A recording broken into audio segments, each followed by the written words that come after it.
Auxiliary verb आहे. मी ते जोडत असते तेवढेच लिहिले. तर ऑक्झिलरी वर्ब मी सगळे सोबत घेतले. स्ट्रक्चर विथ सेंटेन्स म्हणजे तुम्हाला एकच वर्ब यूज करून त्या सेंटेन्सचं मीनिंग कसं चेंज होतंय हे आपण बघणार आहोत. आता कॅनचं सेंटेन्स जर घेतला, आय कॅन राईट मी लिहू शकतो. आय कॅन राईट मी लिहू शकतो. स्ट्रक्चर दिलेला आहे subject plus can plus one plus object. आपण स्ट्रक्चर नंतर बघू. स्ट्रक्चर पण एका खाली एकच दिले म्हणजे तुम्हाला लर्न करायला सोपं जाईल आणि मीनिंग पण तुम्हाला एकच वर्ब यूज करून त्याचं सेंटेन्सचं मीनिंग कसं चेंज होतं. फक्त सब्जेक्ट आणि लास्ट वर्ब तसंच ठेवला, सेमच आहे. फक्त तुम्हाला ऑक्झिलरी वर्ब चेंज केले आणि ऑक्झिलरी वर्ब जेव्हा चेंज करतो तर त्याचं मीनिंग सेंटेन्स वाईज कसं चेंज होतं ते आपल्याला बघायचे म्हणजे तुम्हाला लक्षात ठेवायला सोपं पडेल. आय कॅन राईट मी लिहू शकतो. आय कुड राईट मी लिहू शकलो. आय कुड हॅव रिटन मी लिहू शकलो असतो. आता इथे बघा कॅन मीन्स मी लिहू शकतो, ॲबिलिटी शो करते. कुड यूज केल्यानंतर लगेच सेंटेन्स चेंज होतं. बघा सब्जेक्ट चेंज केला का नाही, वर्ब चेंज नाही केले, फक्त मी काय केले कुड यूज केले तर काय झालं मी लिहू शकलो. परत इथे सब्जेक्ट जसं आहे तसंच आहे. रिटन काय यूज केले कुड हॅव मी लिहू शकलो असतो. आय कुड हॅव रिटन मी लिहू शकलो असतो असा चेंज होतं. नंतर आहे should subject plus should plus write मला लिहायला पाहिजे. त्याच्यानंतर इथं should have subject I should have written मला लिहायला पाहिजे होतं. आता शुडचं मीनिंग काय होते आय शुड राईट मला लिहायला पाहिजे आणि शुड हॅव यूज केलं तर काय मीनिंग होतं आय शुड हॅव रिटन मला लिहायला पाहिजे होतं. त्याच्यानंतर आहे वुड आय वुड राईट मी लिहीन. आय वुड हॅव रिटन मी लिहिले असते. आय मे राईट मी कदाचित लिहिले असेल. आय मे बी रायटिंग मी कदाचित लिहित असेल. इथं काय यूज केले writing. I may be writing मी कदाचित लिहित असेल. आय मे हॅव रिटन मी कदाचित लिहिले असेल. त्याच्यानंतर आहे मस्ट आय मस्ट राईट मी लिहायला पाहिजे. आय मस्ट बी रायटिंग मी लिहित असलोच पाहिजे. आय मस्ट हॅव रिटन मी लिहिलेले असलेच पाहिजे. आय यूज टू राईट मी लिहत असेल. नीड आय नीड राईट मला लिहायची गरज नाही, मला लिहायची गरज आहे. हॅव ऑब्लिक हॅज टू आता इथे तुम्हाला हॅव आणि हॅज टू कुठे यूज करायचे.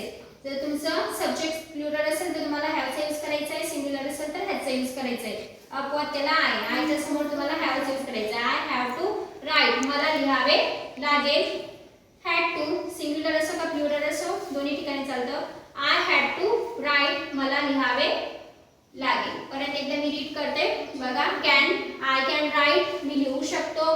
कुड आय कुड राईट मी लिहू शकलो. Could have I could have written मी लिहू शकलो असतो. शुड आय शुड राईट मला लिहायला पाहिजे.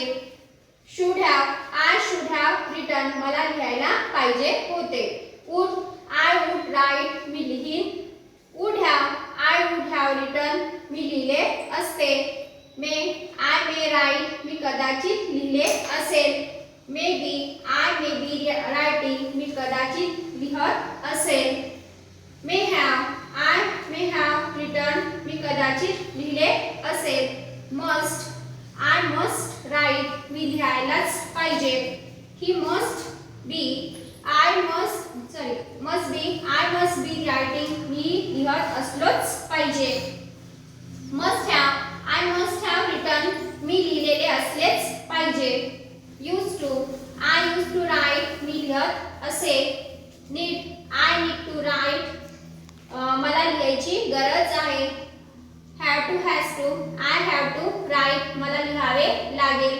आय हॅड टू राईट मला लिहावे लागेल. आता मी ते स्ट्रक्चर पण दिले बघा. इथे कॅनचं स्ट्रक्चर आहे subject plus can plus V1 plus object. मी ते दुसरं सेंटेन्स पण बोलवलं. ही कॅन स्पीक तो बोलू शकतो. कुडचं स्ट्रक्चर स्ट्रक्चर दिलंय subject plus could plus V1 plus object. Sentence आहे ही कुड स्पीक, तो बोलू शकला. त्याच्यानंतर कुड हॅवचं स्ट्रक्चर दिलंय subject plus could plus have plus V3 plus object. He could have spoken, त्याला बोलता येऊ शकले. त्याच्यानंतर शूडचं स्ट्रक्चर दिलंय subject plus should plus V1 plus object. He should speak, त्याला बोलायला पाहिजे. Subject plus should plus have plus V3 plus object. He should have spoken, त्याला बोलता यायलाच पाहिजे, तो बोललाच पाहिजे. त्याच्यानंतर वुडचं स्ट्रक्चर दिलंय त्यांनी subject plus would plus V1 plus object. He would speak, तो बोलेल. त्याच्यानंतर would have subject plus would have plus V3 plus object. He would have spoken, तो बोलला असेल. त्याच्यानंतर मेचं स्ट्रक्चर दिले he may V1 plus object, sorry subject plus may plus V1 plus object. He may speak, तो बोलला, कदाचित बोलला असेल. त्याच्यानंतर मे बीचं स्ट्रक्चर आहे subject plus may be plus V4 plus object. He may be speaking, तो कदाचित बोलत असेल.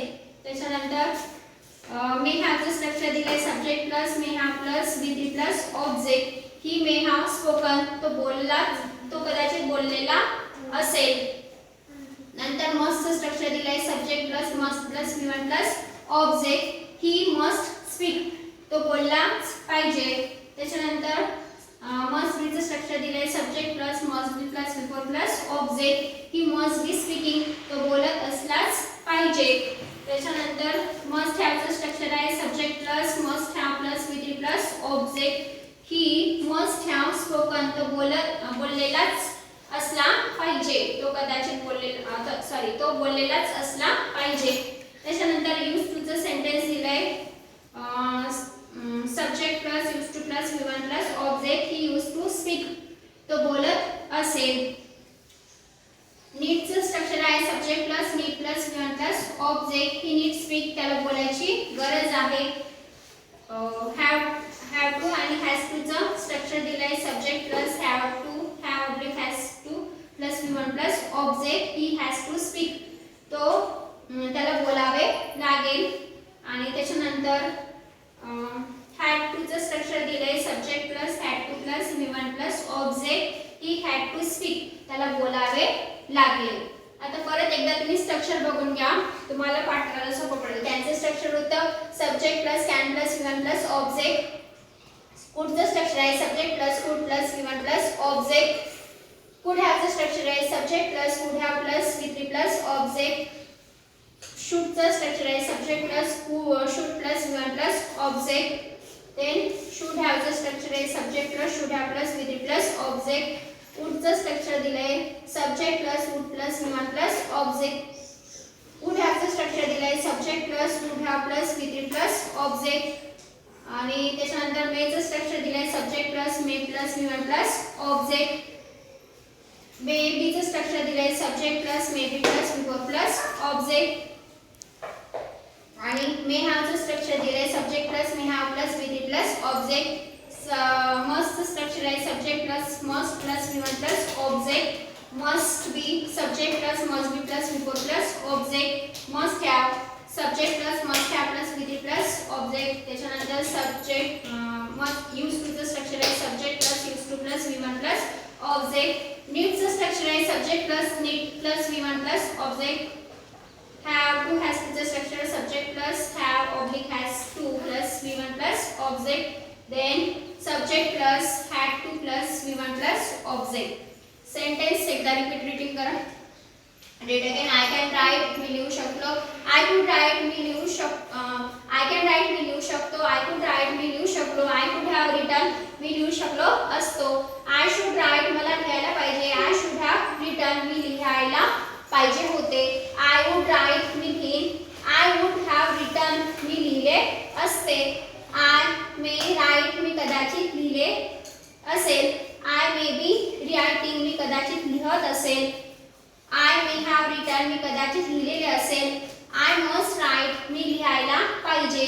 I must be writing मी लिहत असलोच पाहिजे. I must have written मी लिहिलेले असलेच पाहिजे. I used to write मला लिहायची गरज आहे. आय हॅव टू राईट मला लिहावे लागेल. आय हॅड टू राईट मला लिहावे लागेल.